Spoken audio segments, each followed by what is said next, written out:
Hey everyone, so the book that we're reviewing today is Timp and the Blueberry Vikings. It is written by Sean Michael Monroe, and he also did his own cover art. He actually did all the art on this, and there's art on the back. What's really cool is the he's got chapter art, which chapter art is always nice. I like that, but each chapter has like a little symbol here, and then like some of them are different and some of them are the same. Like, oh, that one's the same thing. Okay, there's a different one, but according to Sean, each of these symbols throughout the book spell out or have a secret message, and there's a key at the back of the book. I'm not going to show you too much of that just because go buy the book.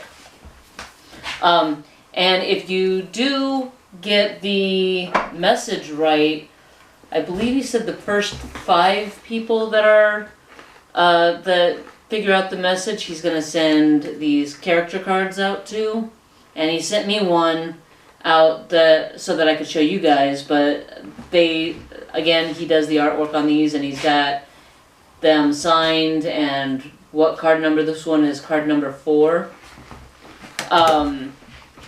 But Timp and the Blueberry Vikings is what I would consider a middle grade book. The main character is Timp Littleton, and he's a 12-year-old boy living on a farm called Blueberry Springs Farm.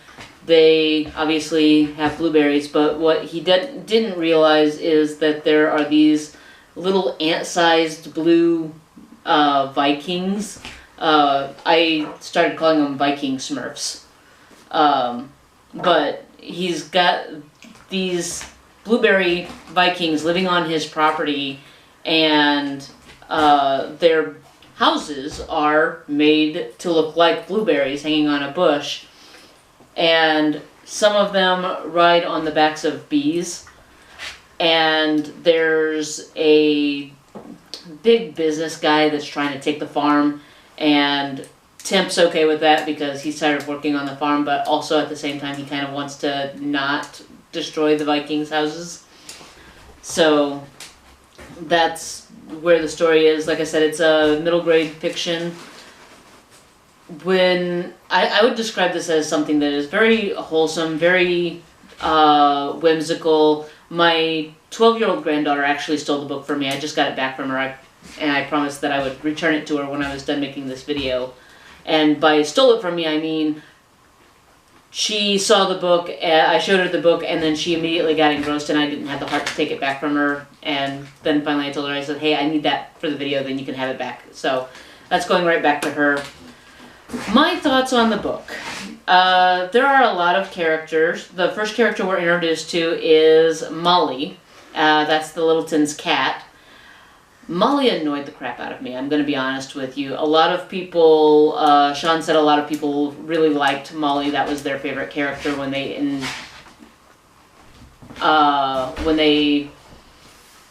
talked to him on Instagram, which the link to his Instagram and the book will be down below. But the cat annoyed me mainly because she has this I am a queen attitude and the humans are her servants, which I understand is typical of cats, of how people perceive cats and everything and how cats act, but it's just so overdone for me that I would have liked to see more personality in the cats. But because it is her personality, I'm fine with it because it actually ended up working in my favor as a reader, because I enjoyed her trying to eat the Vikings and the Vikings just constantly thwarting her and either letting her fall into a booby trap or tossing her into briars or tossing her into the lake. And for those of you who are animal rights activists and don't like animal cruelty, keep in mind they're the size of ants, so she kind of has it coming. I don't feel sorry for her at all. I do think she should get some proper servants, like maybe a skunk or a squirrel or a possum. It's Louisiana, she could get a gator. So that I think that would be fun in the next book. This is the first in the series. The next person we are introduced to is Timp's mother. And she starts off with this kind of Aunt Polly vibe where she steps out on the back porch and she's like scanning the horizon the same way Aunt Polly does when she's looking for Tom Sawyer. But I do like his mom because she's very realistic. She's caring, she's nurturing, she's also really strict, and she's very, there is work to do, and we are all going to do our part and get it done. According to the Timp you're seeing everything from Timp's point of view, and according to him, his mom makes broccoli every single night, and the only thing I would change about the mom is, can you make a different vegetable? It doesn't have to be broccoli every night. There are other vegetables that are just as tasty, or a bit more tastier. But also, you don't have to cook broccoli the same way every night. Find different ways to cook broccoli. The next person we are introduced to is Timp, and he is a great representation of a 12-year-old. He's kind of caught somewhere between, I'm still a kid and I just want to play, to, hey, stop treating me like a kid and, let me do my own thing. He's got a really strong sense of justice. There's a point when he is in the bank with the Vikings, and the Vikings go running amok, and he's trying to rescue them.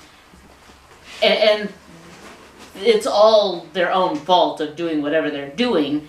And me, personally, I would have just left them. But Timp is just like, no, I gotta rescue them because they don't deserve to get squished in a bank.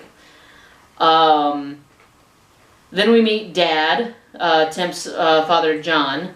Dad is a typical dad. He's got the dad jokes. He is very much Timp's buddy, but he's also a disciplinarian, so he'll sit there and tell Timp, hey, don't talk to your mother like that. But then him and his dad will have inside jokes that they're laughing about, that their mom just has no clue what they're talking about or doesn't get their sense of humor. We meet Mr. Delaney, the guy that's trying to buy the farm, in a conference room that Timp gets trapped in. And in this room we also meet Big Oil. I think his name is Bronson. Most of the characters in this boardroom are a lot of your side characters. What I didn't care for that, I kind of got pulled out of the story because the characters are very two-dimensional Hanna-Barbera type characters that are just really overdone and really kind of silly. But what I liked about the good thing about that is that you have these main characters, Molly and Mom and Dad and Timp and Mr. Delaney, and they're very well fleshed out, and then you got these side characters, so it does help the reader to know which characters to pay attention to and which ones not to. And just because I disliked the silly characters, my 12-year-old granddaughter thought they were great. She loved Molly, she loved the side characters, she liked Mr. Big Oil. I liked Mr. Big Oil. He starts off being your typical cartoon cowboy type, but then you get to know him a little bit and you're just like, I need to know more about this guy. Also, there's something, I don't know how he knows Timp's mom, but I need to find out how he knows her mom. Or how he knows Timp's mom. Timp is a boy, not a girl. My bad. Overall,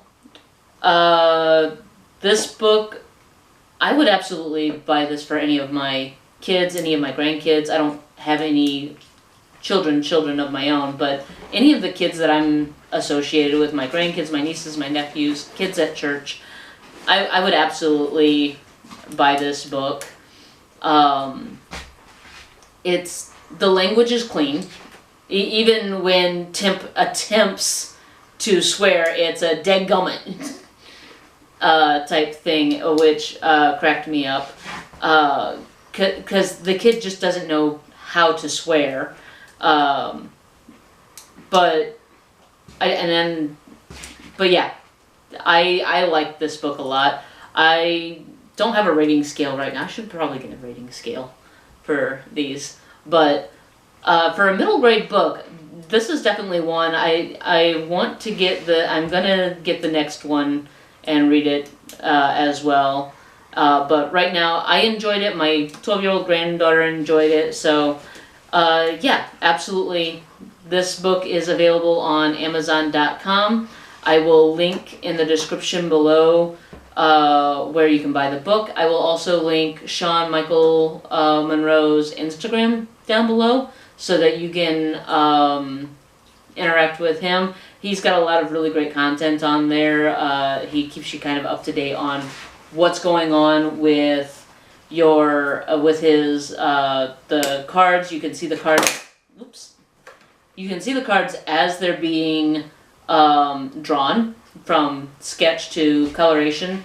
He puts them in these hard plastic cases for you, so you don't have to worry about them getting bent in the mail or anything. Coming up, I've got other books. I've got these 6 here, and then supposedly some people are sending me some more books, so there's more to come, and they're all different genres. This is a middle grade, this is young adult fiction, this one is historical fiction, romance, fantasy, and fantasy. So, yeah. If you want any of my books, you can get those on Amazon as well. They're also going to be in the link in the description down below. Until next time, I'll see you guys later. Bye.